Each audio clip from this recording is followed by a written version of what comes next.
Essa é uma iniciativa inovadora que ocorreu no estado de São Paulo, inclusive o Dr. Cláudio Marçal fez questão de frisar, desde 2001, o estado de São Paulo, uma iniciativa pioneira, começou o procedimento para protesto de dívidas públicas. Isso por uma razão fundamental.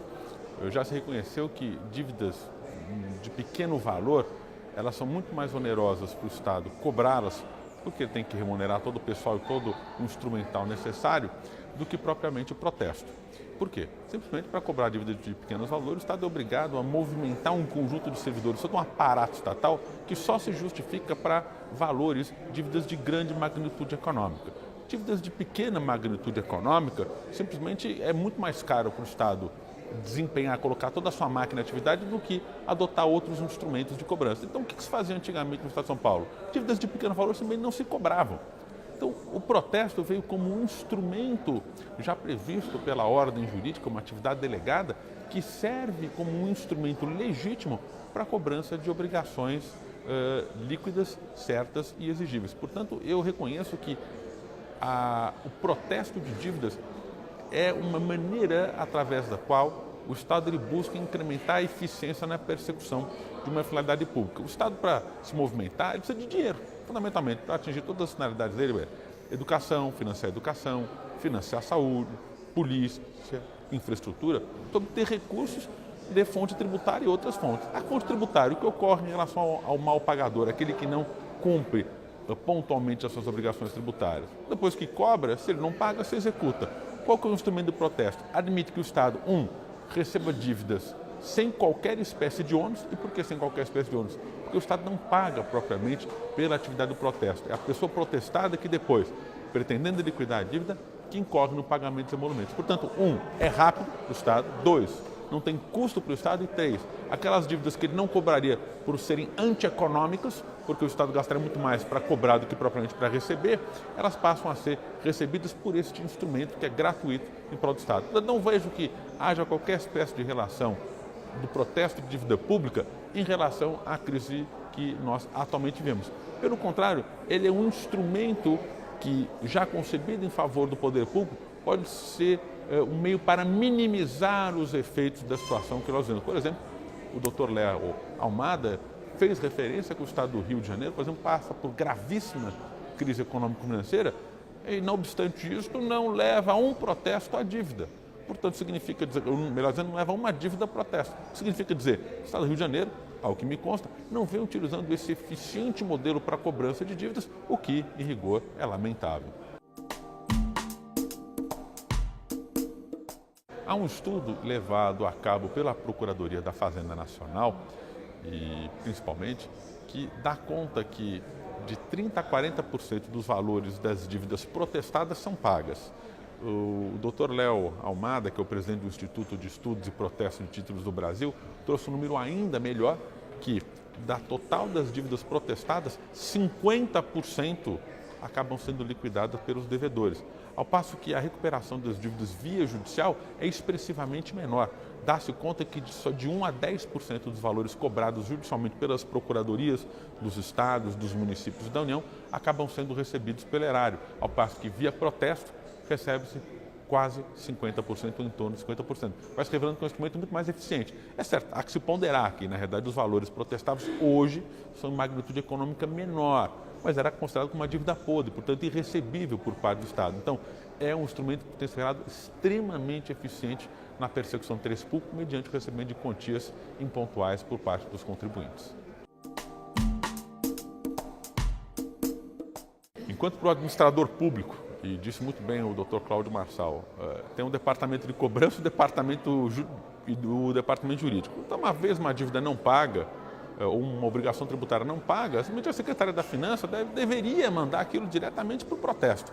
Se eventualmente o protesto não desse resultado, aí sim se adotaria o instrumento judicial de cobrança, que é o simplesmente que se verifica no cotidiano. Nenhuma empresa eficiente sai promovendo ação judicial automaticamente, porque custa muito. O que ela faz em vista da eficiência? Tenta primeiro cobrar extrajudicialmente, mas não cobrar extrajudicialmente só mandando uma carta. Algum mecanismo efetivamente que dê, digamos, eficácia àquela cobrança. Mandar uma carta cobrando não adianta nada. É um instrumento que o poder público tem, é um instrumento público, inclusive, que é o protesto. E não levar aquilo automaticamente à execução. O que lamentavelmente ocorre em alguns rincões desse país? Existe uma certa resistência por parte de certos setores do poder público. Por quê? Porque cobrar judicialmente uma dívida, significa dizer que parte da condenação dos honorários decorrentes daquela dívida são vertidos para a remuneração dos procuradores estaduais, dos procuradores federais, até mesmo por força aos procuradores dos estados. Quando você protesta a dívida, não tem essa condenação. Então isso, em última medida, acaba, se por um lado agrada muito ao administrador, de outro lado desagrada a parcela da Procuradoria que vê pelo protesto um mecanismo de mitigação de certo rendimento que perceberia. É claro que nesse primeiro momento essa é uma visão falsa, porque os valores protestados são hoje valores que não eram ordinariamente cobrados pelo poder público, ou se cobrados pelo poder público não eram recebidos. Portanto, era uma dívida, são valores que os agentes públicos lotados nas procuradorias, em regra, não receberiam. Portanto, é um falso problema. Mas o que na realidade se vê? É que ampliando-se a dimensão deste mecanismo de cobrança, ele pode extrapolar não só para pequenas e médias dívidas, mas dívidas de grande magnitude econômica. E isso poderia realmente colocar em entrechoque o interesse econômico da classe dos procuradores. Digamos, o mecanismo é simples, né? Qual que é o mecanismo que pode ser adotado para que esse importante setor do serviço público não seja, de alguma maneira, tratado de uma maneira detrimentosa em relação ao justo desempenho das atividades que realiza? A partir do momento que existe a impontualidade no pagamento e sendo a dívida tornada líquida, certa e exigível, automaticamente, estou dizendo mecanicamente, ele é inscrito em dívida ativa. E aí se protesta um valor já inscrito em dívida ativa acrescido dos honorários. E com isso, na minha visão, resolve-se um gargalo que existiria do justo receio desta importante classe do serviço público, que são as procuradorias, de não receber a justa remuneração decorrente dos honorários que lhes seriam devidos pela cobrança da dívida. De alguma maneira vai se equiparando, vai se, digamos, contemporizando interesses do Estado receber a quantia, dos procuradores receber eventualmente parte dos recursos decorrentes daquela dívida impague que podendo ser cobrados judicialmente, e do cartório que pode desempenhar, ou da serventia extrajudicial que pode desempenhar normalmente suas atividades. Portanto, é possível conjugar esses três interesses chegando a um denominador comum. Portanto, eu vejo que esse denominador comum é um mecanismo para incrementar ainda mais a atividade do protesto e não frear o desempenho da sua atividade.